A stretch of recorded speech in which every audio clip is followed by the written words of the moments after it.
The waiter ignored them, assuming this black family didn't even deserve the minimum level of respect. Little did he know, they owned the restaurant. What happened next stunned everyone. But let's start from the beginning. The Jones family walked into the restaurant with a light celebratory mood. Today, they were marking an important occasion. Jacob, their son, had returned home after his first semester at college. The time spent apart had brought them even closer, and today they simply wanted to enjoy a meal at the cozy family restaurant they co-owned. They sat at one of the best tables by the window, overlooking a well-kept garden. The atmosphere was peaceful. Patrons chatted quietly at their tables, while waiters bustled around delivering food and drinks. However, something felt off right from the start. Although they had been seated for several minutes, no one had approached them. Jacob observed everything happening around them. The waiters were attending to other tables nearby, but their table was being completely overlooked. Linda, always optimistic, made the first attempt to get a waiter's attention.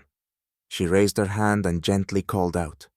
A young white waiter named Dany, who didn't appear much older than Jacob, glanced at them briefly, but quickly turned away, pretending not to see them. He passed by to take orders from white customers at a neighboring table, smiling cheerfully. Maybe he's just busy, Linda suggested, still hoping it was just a coincidence. But Jacob, who had already seen this pattern of bias in his life, felt a quiet frustration building inside him. Another 10 minutes passed, and the situation remained unchanged. Dany continued to avoid their table, pretending to be preoccupied with other tasks. He greeted new customers, smiled warmly, and took orders from everyone but the Jones family. Jacob was starting to get upset. "This isn't fair, Mom," he whispered, clenching his fists under the table. "Why do we have to put up with this?" Mark, always more reserved, glanced at his son and shook his head. "It's not worth making a scene, Jacob. Sometimes, it's better not to react." But even his voice betrayed growing tension. Eventually, Linda tried again to get Dany's attention, this time speaking a little louder. The waiter couldn't have missed her, but after casting a cold glance their way, he deliberately ignored her and walked to another table. It became clear that they were being intentionally ignored. Other patrons began noticing the odd behavior. An elderly white woman at a nearby table watched in bewilderment. A man sitting at a neighboring table, clearly disturbed by the situation, turned to the Jones family. "Excuse me, have you been here long? Why aren't they serving you?" Linda smiled gently, but only replied, "It's all right, we'll wait a bit longer." However, the tension kept building. Jacob, young and fiery, couldn't hold his anger back much longer. He wanted to stand up and say something, but stopped when he saw the stern look from his father. Mark took a deep breath, trying to maintain his composure. "Let's see how this plays out," he said quietly. Another 10 minutes passed, and things only worsened. Jacob could no longer suppress his frustration. He leaned back in his chair, squinting at Dany, who continued chatting cheerfully with other patrons. Sensing the rising tension, Linda quietly suggested, "Maybe we should just leave. This isn't worth our peace of mind." Mark pondered this, but before he could respond, Dany walked by again without even glancing their way. This was the last straw for Jacob. He stood up abruptly and called out to the waiter. "Hey, we've been here for 20 minutes. Are you going to take our order or not?" Dany turned around, his face briefly serious, but then twisted into a sneer. "Sorry, we're busy. If you don't like it, you can complain to the manager," he said coldly, and walked away again. Mark, watching the situation unfold, tried to stay calm, but his face had grown tense. Linda gently placed her hand on his, trying to soothe him, but she too felt hurt. Other patrons started to glance at their table more frequently. Whispers and sidelong looks became part of the atmosphere, and some people began discussing what was happening. One of the white patrons, a middle-aged man, even got up to talk to the manager. But before anything else could happen, the restaurant's manager finally approached the Jones family's table. He was a tall, well-dressed man in a formal suit. His face showed concern as he politely introduced himself. "I apologize for the delay," he said, glancing nervously at Dany. "How can I assist you?" Linda, keeping her composure, responded, We've been waiting for over 20 minutes, and no one has even attempted to take our order. My son tried to speak to the waiter, but it seems we're being deliberately ignored." The manager nodded, and after apologizing again, quickly sent Dany back to their table. Dany reluctantly approached, his face twisted in an irritated expression. He began taking the order with obvious reluctance, and his behavior was so rude that even the manager noticed. Jacob was barely containing his anger. He was ready to explode, but at that moment, Linda gave him a firm but calm look, signaling that escalating the conflict would only make things worse. Once Dany finished taking the order, he hurried back to the kitchen. By this point, there was an eerie silence around the table, with most of the other patrons clearly watching the situation. One of the nearby customers addressed the Jones family, saying, "I'm sorry for what's happening. This is disgraceful. We'll support you if you need it." Jacob gave a brief nod of thanks, but inside his anger continued to boil. Even though their order was finally taken, the tension lingered. Dany continued to throw condescending glances at the Jones family, his indifference now obvious to everyone. When the food arrived, it was clearly cold, as if it had been left out too long. Linda, still keeping her calm, spoke firmly to Dany. "Could you bring us hot food, please? This is unacceptable."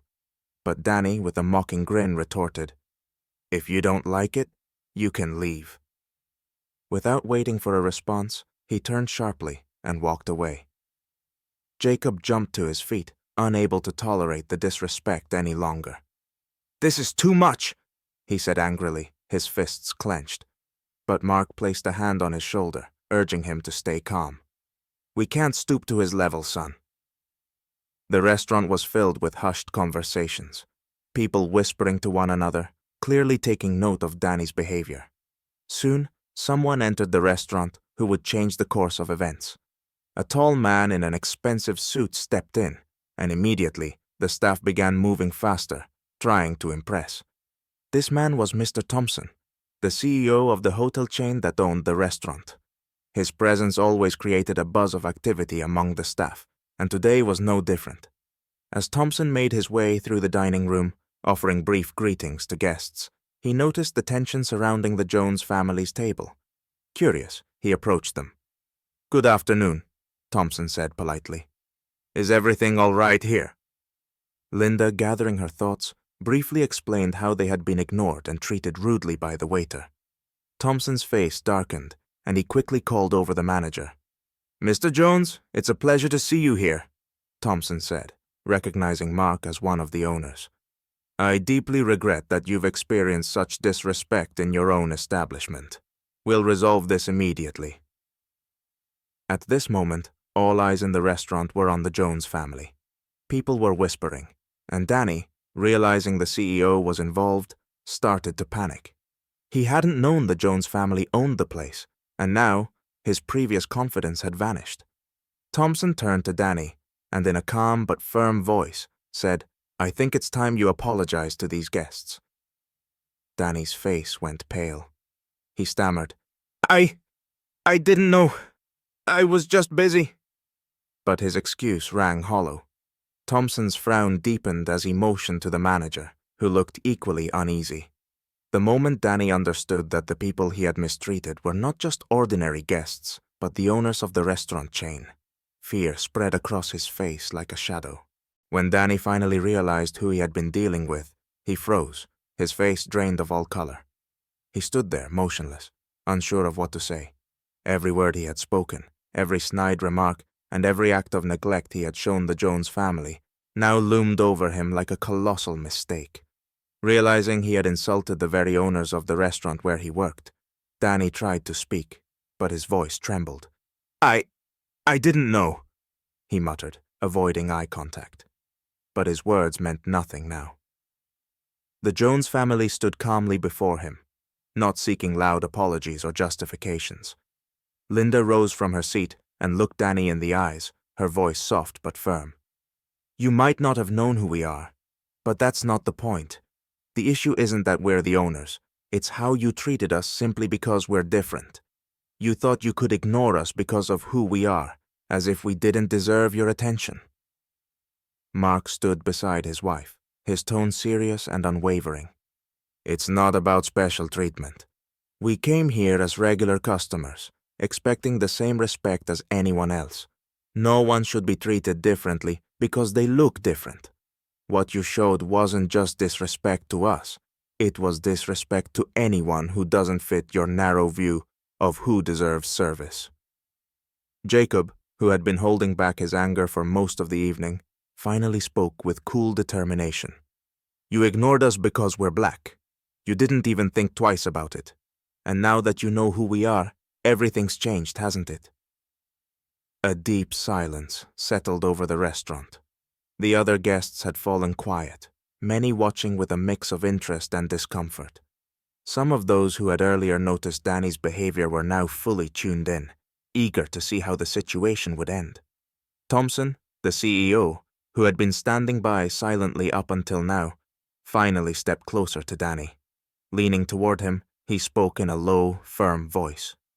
"You know this isn't acceptable. There's no room in our company for employees who don't respect our customers. You're done here. We cannot tolerate this behavior."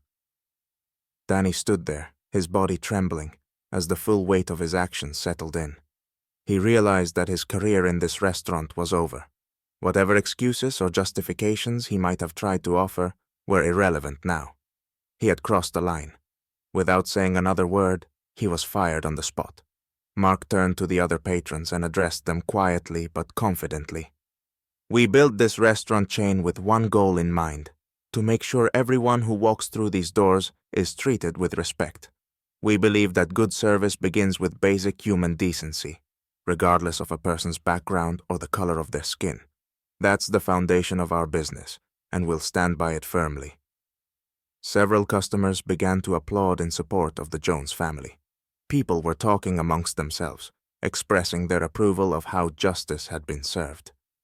Dany, without saying anything further, left the restaurant in shame. His dismissal was a clear lesson for everyone present. Discrimination had no place here, and it wouldn't go unpunished. The restaurant manager then approached the family, his face full of regret. "I am deeply sorry for everything that has happened.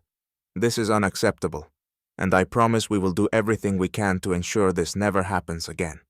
He personally brought their hot meals, apologizing again for the delay and offering compensation for the inconvenience they had endured. Jacob, still feeling the lingering tension, finally relaxed and sat back down. Mark looked at him and said, "You were right, son. We didn't have to tolerate this, but you handled yourself well. We always need to stand up for what's right, but we must do it with dignity." Linda, supportive as ever, added, "We want this world to be better for everyone. Sometimes that means standing up to injustice and showing others the right way." As they finally began their meal, the tension in the air slowly dissipated. The people around them continued to offer approving nods and supportive words, recognizing the family's grace and strength. One man even approached and said, "You did the right thing. Thank you for standing up."